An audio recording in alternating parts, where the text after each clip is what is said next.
Coming up on Good Morning Texas, a look at a new organization that is reshaping the way music is heard on campus.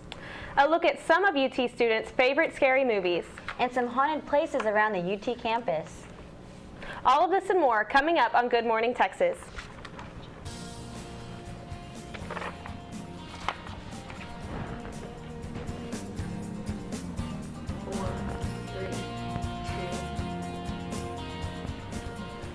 Good morning, Texas. I'm Nadine Bonowitz. And I'm Leslie Adamy. With us today is our weather anchor, Marissa Carey. And our news anchor, Julia Farrell. Welcome. UT's student government officially recognizes the need of immigration reform for undocumented Longhorns and their families. That's after SG passed controversial resolution AR-16 last night in front of a packed assembly room.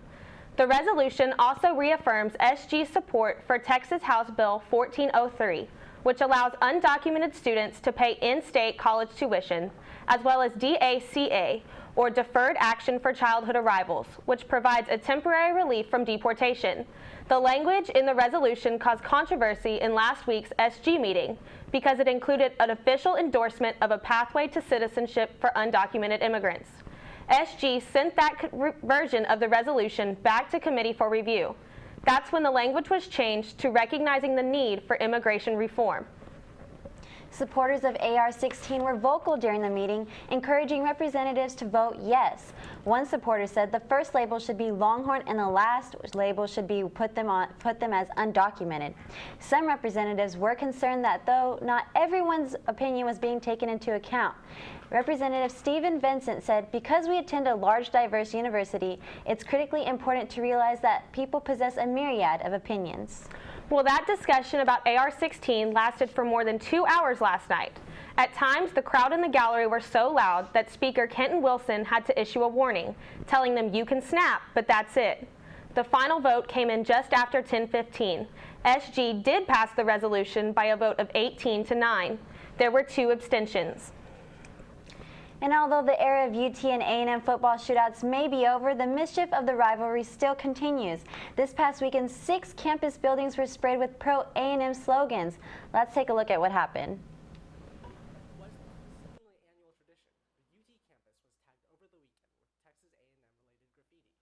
Although the graffiti was quickly removed, traces are still visible on the side of the LBJ Presidential Library and Museum, the Bass Concert Hall, and other buildings on the east side of campus. Also vandalized was the sculpture Amaryllis by Tony Smith, on loan to UT's Landmarks program from the New York Metropolitan Museum of Art. It's been covered by a tarp while awaiting restoration. I think it's awful and that they just need to stop doing it. I mean, we don't do that kind of things to them, so I don't understand why they need to do it to us. This isn't the first time that A&M graffiti has appeared on campus. In 2011 and 2012, UT buildings were also defaced. UTPD says that they will be working with A&M's police department to catch the culprits and prevent future vandalism. For Good Morning Texas, Stephen Dow and Marissa Martinez. You know, I really cannot believe that this kind of stuff actually still is going on. Do you guys even think they're even from A&M? I really don't. I think it's more of like an attention thing from somebody. They just want to see what would happen if they did something ridiculous. Because who has that time? What A&M student is going to come over here? I just feel like this type of vandalism is really a shame. I mean, it's a waste of time and money. So. Yeah, definitely. Well, one UT student is changing the a cappella world on campus. Cassandra Jaramillo introduces us to Courtney Penry, a junior international relations student who started the first female a cappella group at UT. 3 years ago, Courtney Penry auditioned for American Idol and made it to the group rounds in Hollywood. But as a sophomore transfer student, she found that auditioning for music groups on campus was harder than she expected. I tried out for multiple groups here and I wasn't making any of them, and I started to get really depressed. Instead of giving up on her passion, Courtney started the first female a cappella organization at UT. For freshman Heather Grossenbacher, Beauties and the Beat gives her a chance to participate in groups like the one she sees on popular TV shows. I always wanted to be in like an a cappella group or a glee club, like ever since I started watching Glee, and my high school didn't have one. I came here and there were all these different a cappella groups, and you know, Beauties and the Beat seemed nice and like fun to be around. Singing in an a cappella group can be extremely difficult. especially since the girls have to sing in tune with one another and without a reference. And although a cappella groups require an extensive amount of practice to sing and harmonize well, Megan Provost, the music director of Beauties and the Beat, says that the girls have been hitting the right note. When we started, we were really good, surprisingly good for a brand new a cappella group. They're way ahead of other groups that I've worked with that had just started. Cassandra Jaramillo, Good Morning, Texas. I think that's so cool. Like, it really makes me think of Pitch Perfect, which I love because I'm a little bit obsessed with that movie. Yes, I may have watched it more than like 5 times, maybe 6. It's just, it gets me in the mood now to just watch it. It's really cool.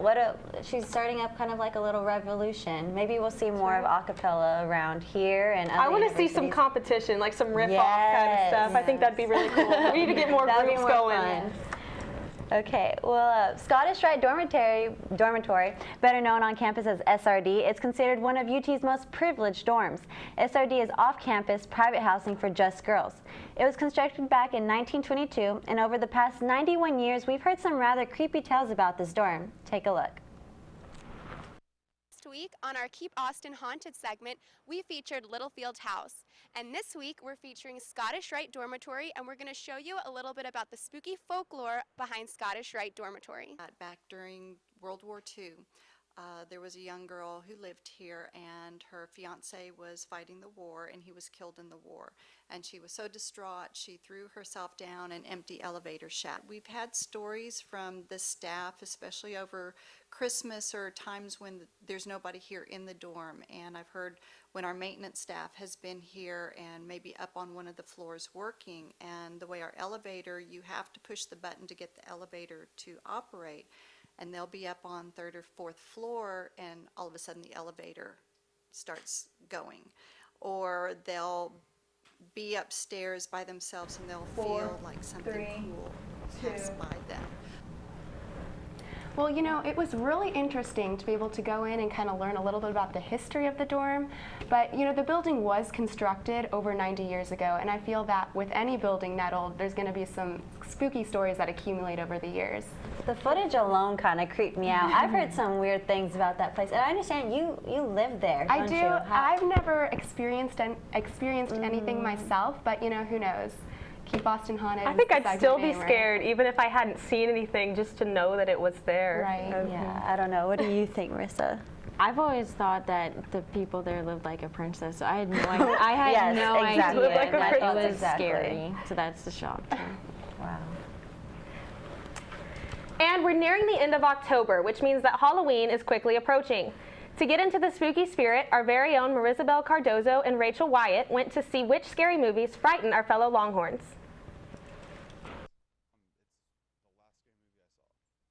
Probably Paranormal Activity, the first one. I like it a lot because it reminds me of my friends, and it's not super scary.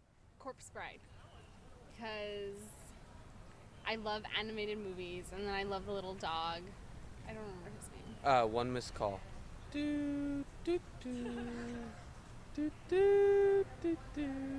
That theme is that theme song is so scary. I would have to say, I don't know if this really counts with The Sixth Sense. It's really more, I don't know, it's not more about the gore, it's more about like the thought behind it, and there's a lot of work into the plot and the script and everything, and it's not just like images of like dead people. You know, I've heard of a few of those. My personal favorites are, you know, like the classics, Jason and Michael, and actually some pretty recent ones. I don't know, have y'all seen Sinister or The Conjuring? No. Oh my goodness. Just thinking of them is giving me the chills I'm right such now. a chicken. Anytime I would try to watch scary movies, I would put like a barricade of pillows and hide behind them. I can't. Really? I love the thrill of scary movies. I'm usually like this the whole time watching them, but... I'm the same way, Nadine. I've never been one to enjoy scary movies. I've always preferred like a good comedy. I like to laugh, not be scared. I know. Well, don't go anywhere. Stay tuned for this week's weather forecast. We'll be right back.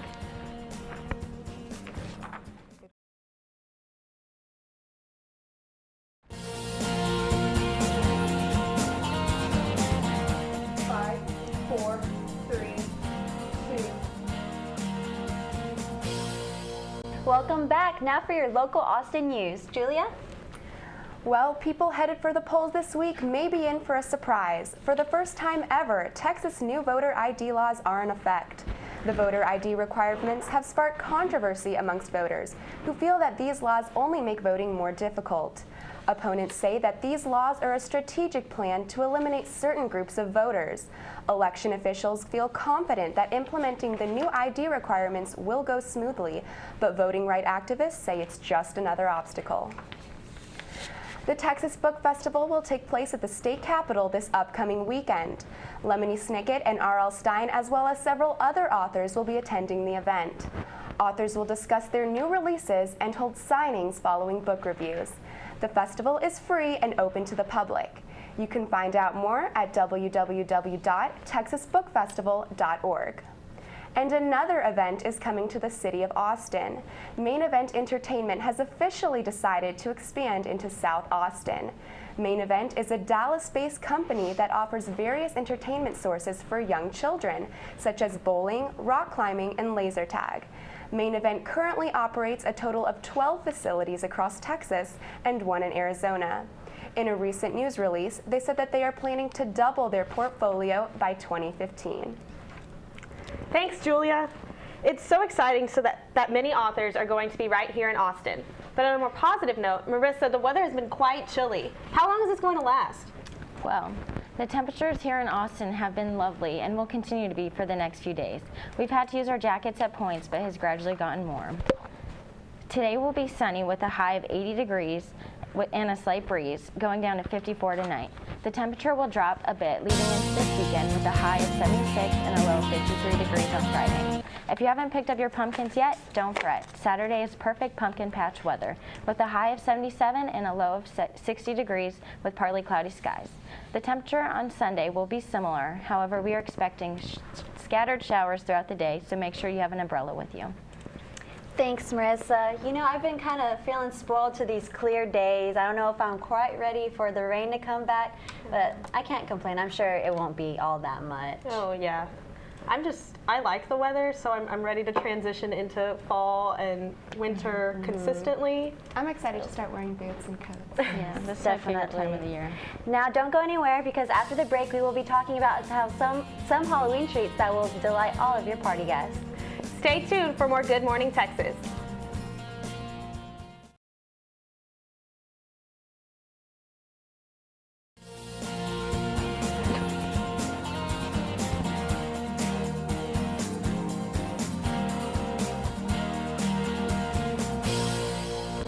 Welcome back.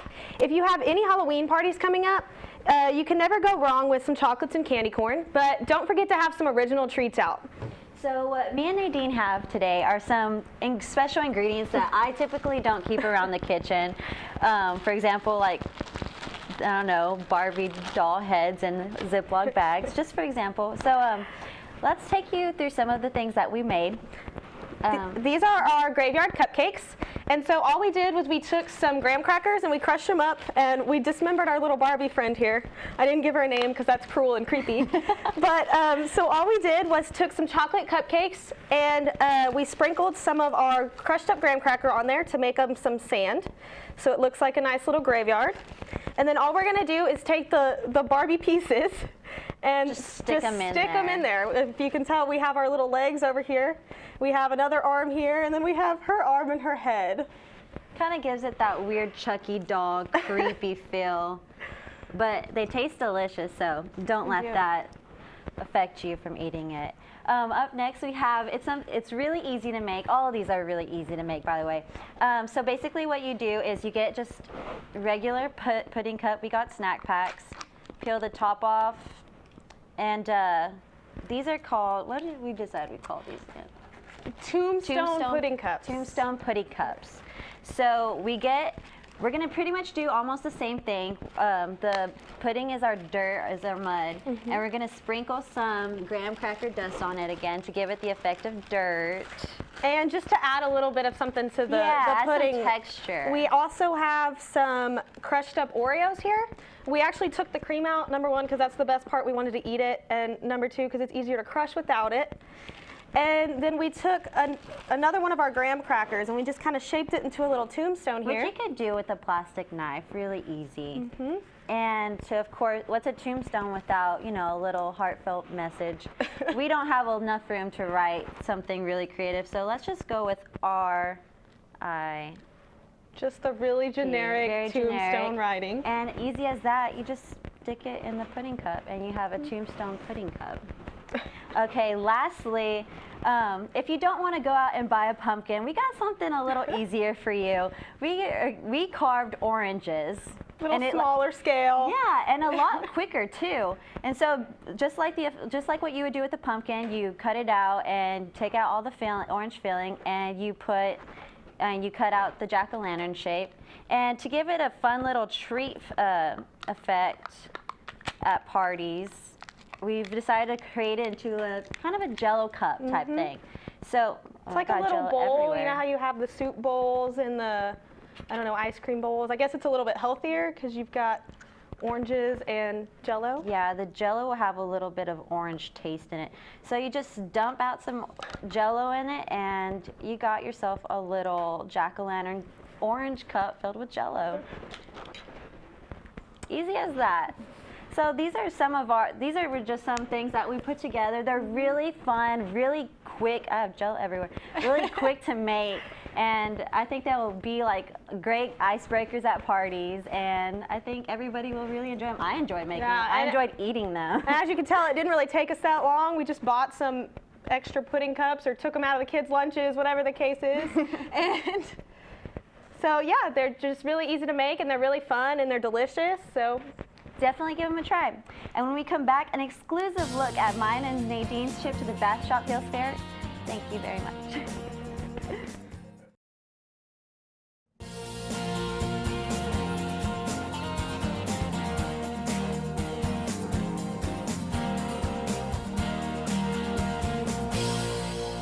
Welcome back. This past weekend, Leslie and I made a trip to Bastrop for the second annual Barton Hills Fair, a family-friendly fall festival that's right off the Colorado River. Take a look. Good morning, Texas. We're here at the Barton Hills Farm and Fall Festival Fair that features a corn maze and some other fun activities. We're here with one of the fair's owners, Andrew Taft. Andrew, do you mind giving us a little background on the fair itself? No, so last year was our first year, 2012. I'm a co-founder, Craig Swanson and myself, found this location based on the Colorado River. At first we thought we needed irrigation from the river, and we came across this property and just saw these trees and the setting and just fell in love with it. I see that we have a pirate ship back here. I know we have a corn maze. Yep, so we have a 5-acre corn maze that is split into 2 parts. So you can go through the first half and it takes about 20 minutes, and then the second half is a little harder. And we have a pirate ship that all of their features on the property have a little history behind them. So the pirate ship is actually a story of Stephen F. Austin first settling this area. He sent a ship from New Orleans with the first settlers that was never seen from again. And so we fell in love with that story and built a pirate ship. It's a big sandbox for kids to play in. And then we have a fort on the back side of the property, which the original settler of this land, Josiah Wilbarger, got scalped by Indians and lived for 11 years afterwards. And afterwards he built himself a stockade on the property. And so we just built a fort and a pirate ship for kids to play with and play on, but there's history. The fair also features a bouncy pillow, a pumpkin patch, a petting zoo, a cow train, live music, and of course, some fair food. It's very neat, and most of the crying occurs when the kids are leaving and the parents are dragging them out. So. I think my crying is going to occur when I get lost in this maze and I sit in fetal position for a while. Nadine and I decided to give the famous Barton Hills corn maze a try, which takes a full 2 months in advance to create.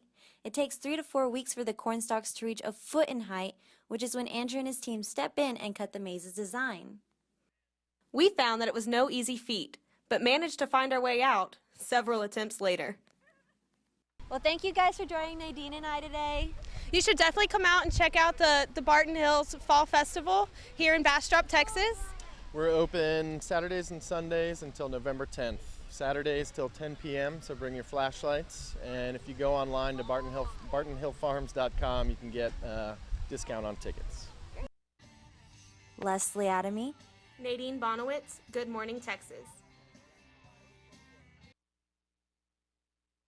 Now, I don't know if you guys could tell at home, but I feel that me and Nadine really channeled our inner 6-year-olds that Saturday. We looked out with some awesome weather, and it was just such a great time. I was also scared that we were going to trample some little actual 6-year-olds on the bouncy pillow when we were jumping around up there. I was a little scared. I definitely recommend you guys go out and try it. Actually, it was really family oriented. Lots of little kids were running around, but next year I know they're going to try and have like a haunted theme to the maze, you know, for older kids to come in. But I think I'm going to make a age, return trip for I that think any because age I think could have that's going to be enjoyed really it. cool. Yeah, definitely.